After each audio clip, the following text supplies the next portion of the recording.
경제 소식을 빠르고 친절하게 전달해 드립니다. 오늘 굿모닝 경제는 이인철 참 좋은 경제연구소장과 함께하겠습니다. 좀 어서 오세요. 어서 오세요. 네, 화물연대 파업이 장기화하면서 산업계 피해가 커지고 있습니다. 네. 지금 손해가 이미 3조 원이 넘는 것으로 집계가 됐는데요. 그리고 연말 우리 경제에 큰 부담이 될 거다 이런 우려가 커지고 있어요. 맞습니다. 사실은 연말은 이제 수출 물동량이 굉장히 집중됩니다. 이른바 네. 이제 밀어내기라고 해서 각 기업들이 이제 그의 실적을 맞추기 위해서 상당히 이제 수출 물동량이 많아질 뿐만이 아니라 그리고 이제 연말이기 때문에 대부분은 휴가철이어서 주로 이제 휴가 가시는 분들 상당히 많거든요. 그런데 지금 화물연대 파업이 오늘로 이제 지난 24일자 시작이 됐기 때문에 열 이틀이거든요. 네. 근데 앞서서 이제 지적해 주셨습니다만 이 3조 원이라는 수치가 3일자 기준이에요. 그러면 지난 6월에 있었던 파업 8일 동안에 1조 6천억 원이었거든요. 이미 그 수준을 2배 가까이 지금 추월해 있는 상황인데 추경호 경제부총리가 뭐라고 얘기했느냐. 3일 기준 화물연대 파업으로 인해서 정유, 철강, 석유화학 등 총 3조 263억 원의 추가 차질이 발생을 했다라는 겁니다. 네. 가장 피해가 큰 건 철강입니다. 철강 도로 운송 거의 막혀 있는 상황인데요. 1조 306억 원. 두 번째가 석유화학 부분이 1조 173억 원. 그리고 정유, 그리고 자동차, 시멘트의 순인데 물론 이제 업무 개시 명령이 이제 떨어져서 이 업무 개시 명령 송달을 받으신 화물 차주는 이제 다음 날 이제 24시까지 이제 업무에 복귀해야 되거든요. 지금 복귀 현황을 봤더니 시멘트 운송사 33개 가운데 29개사, 차주 791명 가운데 175명이 우선 운송 재개를 했고 복귀 의사를 표명하긴 했지만 하지만 아직도 운송급에 따른 피해는 여전히 심각하다는 겁니다. 네. 전국에 한 1,200여 개 넘는 건설 현장 가운데 60% 선인 750개의 현장에 레미콘 공사가 지금 중단되어 있는 상황이고요. 또 한국토지공사가 공공주택 건설 현장 한 244곳을 운영하고 있는데 이 가운데 절반 이상이 레미콘 공급에 차질을 빚고 있습니다. 지금 그래서 이제 정부가 산업별 피해 이 현황을 모니터링해서 좀 국가 경제에 어떤 위기 우려가 있다라고 판단되면 지금 정유 가장 피해가 심각한 철강까지 다른 업종도 업무 개시 명령 발동 가능성이 큰데 지금 품절 주유소도 수도권을 중심으로 해서 어제 오후 2시 기준 88곳으로 늘어났거든요. 물론 전체 이 주유소가 전국적으로 한 11,000여 개 돼요. 아직은 소비자들이 불편을 느낄 정도의 이제 수준은 아니지만 그럼에도 불구하고 지금 이게 좀 더 커진다면 장기화되면 품절 주유소가 더 늘어날 수 있기 때문에 지금 임시국회를 열면 언제든 지금 정유업종, 철강업종에 대한 업무 개시 명령 발동 가능성도 상당히 커졌습니다. 네. 지금 뭐 정부의 압박 강도도 높아지고 있는데 일단 업무 개시 명령을 거부한 차주에게는 뭐 고속도로 통행료 감면이나 유가 보조금 1년 제한하는 방침을 내놨어요. 이게 어느 정도 효과가 있을까요? 사실 이분들은 자영업자거든요. 개인 사업자이기 때문에 영업을 하지 못하면 그동안은 사실 수입이 없습니다. 그리고 그동안은 이제 고유가, 특히나 이제 경유의 경우는 유가 연동 보조금을 지급을 하고 있어요. 보통 통상 이제 한 차주당 거의 한 월 70만 원 가량의 유가 보조금을 받고 있는데 네. 지금 업무 개시 명령을 받았는데 송달장을 받았는데도 불구하고 다음날 자정까지 이 업무 복귀하지 않았다. 이럴 경우에는 1차적으로는 3년 이하의 정역과 3천만 원의 벌금에 처해지고 1차는 또 이 1차 불응할 경우 30일간 면허 정지됩니다. 그리고 2차 처분에 따라서 면허 취소까지 가능한데 이외에도 지금 정부가 할 수 있는 모든 걸 다 동원하겠다. 여기에는 뭐 물론 법 개정 사항도 있습니다. 특히 이제 정부가 운송을 거부하는 화물차주에 대해서 유가 보조금 지급을 1년 정도 제한하고 또 고속도로 통행료 감면 대상 역시 1년간 제외하겠다라는 건데 앞서 유가 보조금 지급은 이건 법률 개정 사항이에요. 근데 지금 야당이 이걸 받을 가능성 굉장히 적어 보입니다. 네. 그러나 지금 이제 고속도로 통행료 감면의 경우에는 시행령 법 개정하지 않고 시행령만으로도 가능합니다.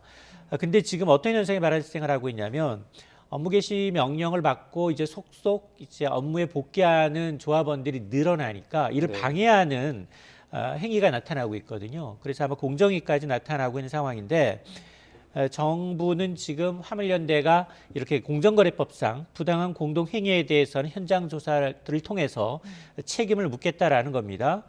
조기 복귀제에 대한 어떤 보복을 예고하는 문자 메시지를 보낸다든가 네. 또 이런 사례가 이제 나타나고 있는 것으로 보아서 정부는 이제 이를 최대한 이제 보호하겠다라는 건데 이렇게 이제 집단 운송 거부하면서 이제 복귀하지 않으신 분들 그리고 이제 다른 이제 업무 복귀자에 대해서 폭행이나 협박이나 아니면 이제 화물 차량을 손괴하는 행위에 대해서는 강력 대응하겠다라고 밝히고 있습니다. 네. 네. 이번엔 미국의 인플레이션 감축법도 좀 살펴보겠습니다. 이른바 IRA라고 하는데요. 이를 둘러싸고 유럽연합 이후에 반발 수위가 좀 높아지고 있습니다. WTO 제소 가능성까지 지금 시사했는데요. 미 백악관 같은 경우에는 지금 법안 수정에 일단 선을 그은 상태죠. 맞습니다. 이게 이미 법안은 이제 통과해서 시행 중에 있기 때문에 다시 의회로 보내서 재개정하지 않겠다라는 거거든요. 그럼에도 불구하고 이제 어쨌든 프랑스 대통령, 마크롱 대통령과 이제 바이든 대통령이 지금 그 미 프랑스 정상회담에서는 일부 결함을 인정을 했어요. 바이든 대통령이 조정에 있는 작은 결함들이 있고 이거는 이제 유럽 국가들을 겨냥한 게 아니다. 미세한 조정 방안들이 있다라고 인정을 했습니다. 그럼에도 불구하고 바로 다음날 백악관이 나서서 법 개정 사항은 아니다. 동맹국가 협의할 내용이 있다. 이 정도 수준에서 지금 마무리하려는 것 같은데 어쨌든 뭐 이 바이든 대통령의 언급으로는 분명히 이제 이 관련 이 법안이 조금은 좀 이제 재개정되거나 이런 이제 이 가능성을 좀 시사한 게 아니냐라는 해석도 나왔지만 백악관이 이제 법률 수정을 위해서 의회로 돌아갈 계획은 없다라고 이제 강조하고 있기 때문에 실질적으로 이제 이 법률 개정은 의회 소관인 만큼 이를 고려하지 않겠다는 겁니다.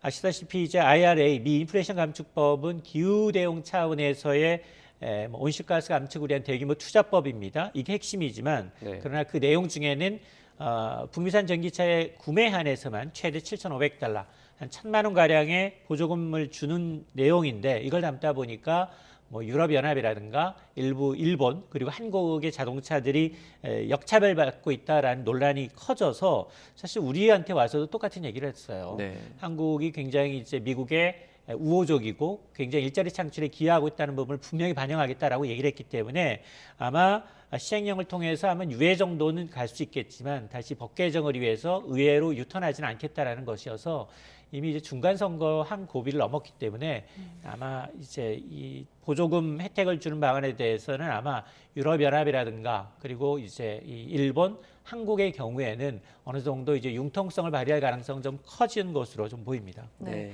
일단 우리 정부 국회 합동 대표단도 이제 인플레이션 감축법 논의하기 위해서 미국을 지금 방문 중인데 그러면 일단 현실적으로는 법 개정은 좀 어려운 상황이고 그럼 유럽연합과 공동 대응하면서 좀 성과를 낼 수는 있을까요? 맞습니다. 이게 내년부터 시행되고 그다음 이제 계속 해가 갈수록 이제 이 유럽 그리고 이제 중국산 비중을 줄이고 미국산 부품부터 시작해서 비중을 훨씬 확대해 나가야 되기 때문에 급해졌습니다. 연말을 앞두고. 그래서 EU의 경우도 마찬가지입니다. 이 IRA로 인해서 유럽의 모든 이 기업들이 이제 이 미국으로 기업으로 이제 유턴하고 있는데 이건 그다지 좋지 않은 현상이다. 불이익을 또 우려하고 있고 여기에다가 EU 통상위원장 자체도 이제 이 사안은 이 세계무역기구에 제소할 사안, 불공정 무역에 해당하기 때문에 제소할 사항이다라고 촉구하고 있는 상황인데요. 네. 어쨌든 지금 우리도 유럽연합과 이제 미국의 IRA에 대해서 공동 대응하기로 이제 합의를 한 만큼 EU 차원의 27개 회원국들 사이에서의 이 불만도 상당하고요. 그리고 일본도 비슷한 상황입니다. 자, 그러다 보니까 아마 이제 이 불합리한 IR 개정에 대해서는 공조 체제가 이제 구축되는 것은 상당히 좀 긍정적으로 보이고 네. 또 이와는 별도로 우리도 지금 지금 국회와 정부 그리고 합동 이 대표단이 방미에서 미의회 주요 위원들을 접촉해서 IR 개정 상황에 대해서 이제 논의한다라는 얘기인데요. 아마 이제 좀 이 순차적으로 이제 백악관이 과연 어떤 스탠스를 이제 이에 대해서 나타낼지, 그리고 전향적으로 시행령을 통해서 3년 정도 우리가 이제 북미에서 전기차를 완전히 생산할 수 있는 기지를 구축할 때까지 지금 시간을 벌어둘지, 그리고 이런 것들이 마찬가지로 동맹국에 얼마나 또 이제 이 형평성 원칙에 어긋나지 않을지, 이런 걸 아마 감안해서 미 백악관이 충분히 심사숙고할 것으로 생각이 듭니다. 네. 네. 이런 가운데 러시아산 원유 가격 상한제도 이슈로 떠올랐는데요. 지금 이유가 러시아산 원유에 배럴당 $60의 가격 상한제를 적용하겠다고 말했습니다. 여기에 주요 7개국, G7 그리고 호주 등도 동참하기로 했는데요. 이런 정책들 좀 효과가 좀 있을까요? 일단 효과에 대해서는 반신반의하고 있는 것 같아요. 네. 지금 유럽연합 회원국만도 27개국이고요. 여기다 G7 플러스 호주까지 참여를 합니다. 그래서 아마 이르면 5일부터, 현지 시간 5일부터 이런 동맹국들은 이제 원유 가격 상한제, 배럴당 $60 이하로 각국에 판매할 수 없도록 강제하겠다는 겁니다. 네. 근데 $60라는 게 지금 현재 이 러시아 우랄산 원유 가격이 배럴당 한 $70 선에서 거래가 되고 있기 때문에 이보다는 $10 정도 낮은 거예요. 네. 강제적으로 이제 가격을 낮추겠다는 겁니다. 근데 문제는 이 러시아산 원유 수입이 가장 많은 곳은 유럽연합이에요. 아이러니하게 사는 사람이 가격을 제한하겠다는 겁니다. 그러니 이에는 이, 눈에는 눈. 지금 러시아가 발끈하고 있습니다. 생산량 줄이더라도 여기에 합의한 국가에 대해서는 안 팔겠다는 겁니다. 자, 그러다 보니까 이 가격 상한 적용 국가에 대해서는 석유를 팔지 않겠다라고 또 으름장을 놓고 있는 상황인데, 이게 실효성이 있으려면 사는 국가들이 조금 실제로 원유 수입을 금지해야 되는데, 앞서 제가 이제 실제로 우크라이나 전쟁 이후에도 러시아산 원유 수입이 가장 많은 건 유럽연합. 네. 두 번째가 인도와 중국이에요. 네. 인도는 거의 11배 늘었습니다. 그리고 중국도 마찬가지로 늘었고요. 여기다 튀르기에, 터키이죠. 튀르기에까지 이제 원유 러시아산 수입이 좀 늘고 있는 상황이어서 이게 실효성에 대해서 의문이 제기가 되고 있고, 또 하나는 러시아산 원유가 지금 $60, 70달러에서 거래가 되고 있음에도 불구하고 생산 단가가 절반 이하예요. 30에서 $40 선이기 때문에 이게 크게 $60라고 하면 생산 원가의 2배 정도는 받을 수 있다는 얘기거든요. 네. 자존심은 상하지만 팔려면 팔 수 있다는 겁니다. 그래서 아마 실효성에는 상당히 의문이 제기되고 있습니다. 네, 이런 상황에서 오펙 플러스는 이제 원유 생산량을 증산하지 않고 하루 200만 배럴 감산 결정을 좀 유지하기로 했습니다. 이건 또 그럼 어떤 영향을 미치게 될까요? 그렇습니다. 이게 또 이제 미국과 또 유럽과 이제 척을 좀 세우고 있는 상황인데요. 석유 수출국 기구 그리고 러시아를 포함한 이제 오펙 플러스가 사실은 소규모 증산이 있을 것이라는 보도가 먼저 나왔어요. 근데 이걸 깨고서 현재 하루에 200만 배럴 감산을 유지하겠다라는 겁니다. 현지 시간으로 이제 오펙 플러스가 이제 이 정례 장관급 회의를 가졌어요. 그리고 성명을 발표했는데 감산 정책 유지하겠다라는 게 핵심입니다. 앞서 월스트리트저널에 어떤 보도를 내놨느냐? 지금 오펙 플러스가 하루에 한 50만 배럴 가량 증산을 추진하고 있다라는 보도가 나왔거든요. 네. 근데 이제 결국 생산량을 늘리지 않는 쪽으로 이제 가닥을 잡은 겁니다. 오펙 플러스는 성명에서 향후 이제 이 원유 시장을 관찰하면서 수급 균형과 가격 안정을 위해서 필요할 경우 즉각적으로 대응하겠다라는 겁니다. 앞서 이제 바이든 대통령이 사우디까지 날아가서 좀 종용을 했거든요. 네. 증산해달라라고 요구를 했음에도 불구하고 지난 10월 오펙 플러스가 정례 회의에서 하루에 200만 배럴, 이게 전 세계 원유 수의 한 2%에 해당하는 거고, 코로나 팬데믹 이후에 가장 큰 폭의 감산이었어요. 그러다 보니까 국제유가가 오히려 올랐습니다. 그래서 당시에도 지금 미국은 사우디아라비아에 대해서 대가가 있을 것이다 경고까지 내놨거든요. 그렇음에도 불구하고 이 오펙의 경우에는 이 시기를 놓치지 않겠다라는 이제 이 속셈이 좀 보이는 상황이어서 네. 아마 이제 상당 기간 좀 기싸움이 있지 않을까라는 생각이 듭니다. 네. 이제 중국 같은 경우에는 제로 코로나 정책 그리고 여기에 반발하는 시민들의 백지 시위의 여파로 지금 차질을 빚는 것을 우려한 애플이 중국의 생산 비중 낮추겠다 이런 말을 했습니다. 이 정책이 좀 다른 기업으로 확산할 가능성도 있죠. 이미 사실은 상당수의 기업들, 우리 기업들도 마찬가지고요. 네. 지금 중국이라는 건 글로벌 이제 제조업의 전초기지여서 대부분의 이 IT, 글로벌 IT 기업들이 가 있습니다. 그 당시만 하더라도 굉장히 값싼 노동력이었는데 지금 이 코로나 발발 이후에 애플마저도 탈중국의 속도를 내고 있습니다. 지금 애플은 상당히 좀 심각한 상황이에요. 이 정저우 공장이 미국의 아이폰 최대 생산 기지입니다. 전체 아이폰 신형 14 시리즈의 거의 80%를 이 공장에서 담당을 하고 있는데 네. 문제는 지금 여기 대만 폭스콘이 운영하고 있는 정저우 공장에서 지금 코로나 때문에 공장이 봉쇄됐죠. 현지 노동자들 한 20만여 명 가운데 3만 명 이상이 또 이탈했습니다. 집단 탈출했고요. 대규모 시위나면서 인력난이 상당히 심합니다.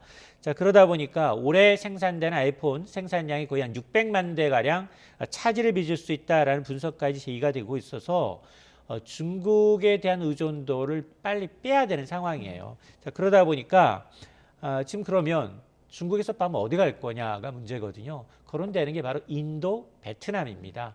물론 이제 당장은 인도, 베트남이 여러 가지 단순히 뭐 부품을 조립하는 수준이기 때문에 중국이 대체할 만한 거냐. 기술 인력 직접 파견도 있고요. 상당 기간 좀 시간은 걸리겠지만 그럼에도 불구하고 이미 애플은 지난 9월 말에 인도에다가 아이폰 14 생산을 결정했고요.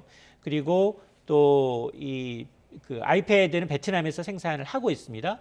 또 마이크로소프트 역시 게임기 엑스박스를 베트남 호찌민에서 출하하고 있고 아마존 역시 인도 첸나이에서 파이어 TV 기기를 생산하고 있어서 실질적으로 글로벌 기업들의 이 차이나의 이제 탈중국은 시작이 되고 있다라는 건데 일본에서도 비슷한 움직임이 엿보여요. 니혼게이자 신문을 보니까 일본의 주요 100개 제조업체를 대상으로 설문조사했더니 절반 이상 53%가 앞으로 중국에서 부품 조달 비율을 낮추겠다라고 답하고 있거든요.